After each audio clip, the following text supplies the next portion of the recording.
Hello everyone, welcome back to my channel biology with Manvi Bioverse, जहां हम discuss कर रहे थे 11th क्लास के एनसीईआरटी का चैप्टर नंबर 15 पादपों में वृद्धि विभेदन, उनके बारे में अपन डिस्कस कर रहे थे। कल की क्लास में अपन ने जो हाफ पार्ट था चैप्टर का वो अपन ने डिस्कस किया था, जिसमें अपन ने विभेदन है, निर्विभेदन या फिर पुनर्विभेदन है, उन सब के बारे में अपन ने डिस्कस किया था।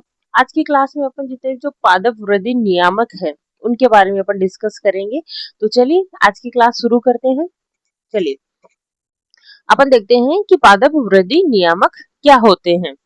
अब अपन देखते हैं कि ये पौधे के आंतरिक कारक हैं जो साधारण और लघु अणु वाले रासायनिक पदार्थ होते हैं।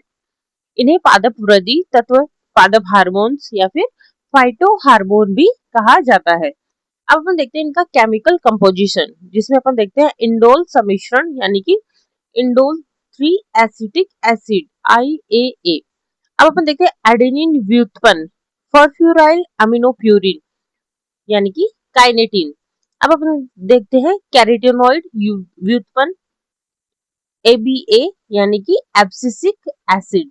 अब अपन देखते हैं टर्पिन्स जिब्रेलिक एसिड जिसे अपन GA कहते हैं, गैसीय एथिलीन होता है C2H4। अब अपन देखते हैं कार्य के आधार पे जो प्लांट ग्रोथ रेगुलेटर्स हैं उनका क्लासिफिकेशन देखेंगे अपन।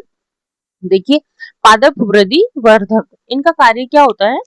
कोशिका विभाजन, प्रवर्धन, पुष्पन, फलीकरण और बीज का निर्माण। इनके एग्जाम्पल्स की अपन बात करेंगे तो देखेंगे ऑक्सिन्स, जिब्रेलिन्स एंड साइटोकाइनिन्स। वहीं अपन देखते हैं पादप वृद्धि निरोधक। ठीक है, अब अपन देखते हैं इनहिबिटर्स के बारे में, प्रक्षुब्धि, विलयन और तनाव के प्रति अनुक्रिया। इसके एग्जाम्पल की अपन बात करें तो ABA यानी कि एब्सिसिक एसिड। नेक्स्ट अपन देखते हैं एथिलीन एक गैसीय नियामक है जिसे मुख्य रूप से वृद्धि रोधक भी कहा जाता है। अब अपन देखते हैं ऑक्सिन्स। देखिए इसकी अगर अपन शुरुआती खोजकर्ता की बात करेंगे तो देखेंगे चार्ल्स डार्विन और फ्रांसिस डार्विन। प्रयोग इन्होंने किया था कैनरी घास के प्रांकुर चौल पर यानी कोलियोप्टाइल पर इन्होंने इसका प्रयोग है वो किया था। नेक्स्ट अपन देखते हैं कि प्रांकुर चौल प्रकाश के उद्गम की दिशा में वृद्धि करता है यानी कि प्रकाशानुवर्ती गति करता है। प्रांकुर चौल की नोक में ऐसा संचारणीय प्रभाव बनता है जो पूरे प्रांकुर चौल को मोड़ने के लिए उत्तरदायी होता है। अब हम देखते हैं ऑक्सिन की खोज देखेंगे। मुख्य रूप से FW वेंट द्वारा जई के अंकुर के प्रांकुर चौल से की गई थी। नेक्स्ट अपन देखेंगे जिब्रेलिक अम्ल। बैकेन यानी कि जो धान की जो बीमारी है वो कवक जिब्रेला फ्यूजिकोराई के कारण होती है। जापानी वैज्ञानिक ई कुरोसावा ने इसकी पहचान की थी। नेक्स्ट अपन देखते हैं साइटोकाइनिन। F स्कूक और मिलर ने तंबाकू के तने से साइटोकाइनेसिस को बढ़ावा देने वाले इस तत्व की पहचान की और क्रिस्टलीकरण किया था। साइटोकाइनेसिस यानी कोशिका द्रव्य विभाजन। नेक्स्ट अपन देखते हैं एब्सिसिक अम्ल ABA। 1960 के दशक में निरोधक B विलगन सेकंड और डॉर्मिन की खोज हुई जो बाद में ABA कहलाए। ये यहाँ पे लिखा गया है डोरमीन। ठीक है, अब अपन देखते हैं एथिलीन।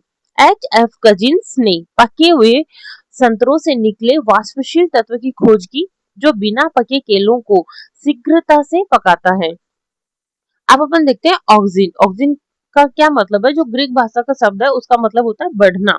यह सर्वप्रथम मनुष्य के मूत्र से निकाला गया, साथ ही साथ यह तने एवं मूल के बढ़ती हुई शिखर पर बनता है।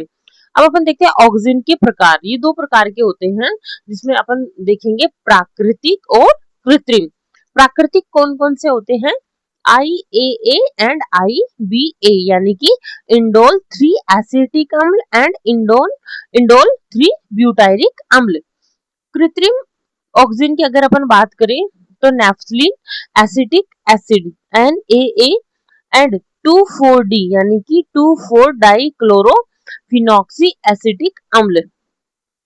अब अपन देखते हैं ऑक्सिन्स के कार्य। रूटिंग, तनों की कटिंग में, जड़ें निकलने में यह सहायक होते हैं। नेक्स्ट अपन देखते हैं फ्लावरिंग।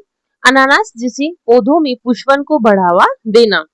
अब हम देखते हैं पत्तियों या फलों को झड़ने से रोकना, तरुण अवस्था में गिरने से रोकना, लेकिन परिपक्व पत्तियों व फलों के विलगन को बढ़ावा देना। नेक्स्ट अपन देखते हैं शिखाग्र प्रधानता यानी कि एपिकल डोरमेंसी। अपन देखते हैं कि अग्रस्त कलिका पार्श्व कलिका को वृद्धि को रोकती है। अग्रस्त कलिका को हटाने पर ही पार्श्व कलियों की वृद्धि होती है। अब अपन इसके एक्सपेरिमेंट की बात करें तो देखेंगे कि जो चाय रोपण एवं जो बाड़ बनाने में इसका उपयोग होता है। अनिषेक फलन क्या होता है? बिना निषेचन के फल बनने को प्रेरित करना। और इसका एग्जाम्पल अपन देखेंगे कि ये टमाटर। अब अपन देखते हैं शाकनाशी, हर्बिसाइड या वीडीसाइड। 2,4-D द्विबीजपत्री खरपतवारों को नष्ट करता है, जबकि एक बीजपत्री परिपक्व पौधों को प्रभावित नहीं करता है। वहीं अपन देखते हैं इसका उपयोग बागवानों द्वारा लोन तैयार करने में ही किया जाता है। जाइलम विभेदन को यह नियंत्रित करता है एंड कोशिका विभाजन में मदद करता है। नेक्स्ट अपन देखेंगे जिब्रेलिन्स, GAS। चलिए इसकी प्रकृति देखते हैं अपन। यह एक प्रोत्साहक PGR है तथा अम्लीय प्रकृति का होता है। वहीं अपन देखें 100 से अधिक जिब्रेलिन्स खोजे जा चुके हैं, जिसमें GA1, GA2 एंड GA3। अब अपन देखते हैं GA3 यानी कि जिब्रेलिक एसिड सबसे पहले खोजा गया और सबसे अधिक अध्ययन किया जाने वाला रूप है ये है। अब अपन देखिए जिब्रेलिन्स के मुख्य कार्य व उपयोग। फर्स्ट अपन देखते हैं अक्ष की लंबाई बढ़ाना। देखिए जिसमें अपन देखते हैं अंगूर के जो स्टॉक की लंबाई बढ़ाता है, वहीं अपन देखते हैं फलों का आकार सुधारना। सेब जैसे फलों की यह लंबाई बढ़ाता है ताकि उनका उचित रूप बन सके। चलिए अब अपन देखते हैं जरावस्था। यह जरावस्था को रोकता है ताकि फल पेड़ पर अधिक समय तक लगे रहते हैं, जिससे बाजार में उपलब्धता की अवधि बढ़ती है।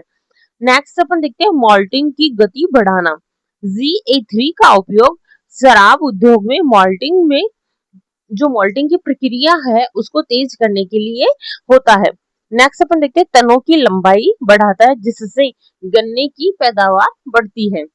नेक्स्ट अपन देखेंगे कि तरुण शंकु वृक्षों पर छिड़काव करने से परिपक्वता तीव्र होती है और बीज जल्दी तैयार हो जाते हैं। नेक्स्ट अपन देखते हैं बॉल्टिंग।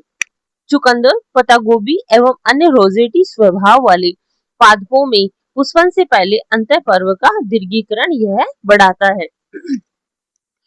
आज अपन ने डिस्कस किए auxin and gibberellin. Next upon discuss करेंगे साइटोकाइनिन एंड जो एब्सिसिक एसिड एंड एथिलीन के बारे में।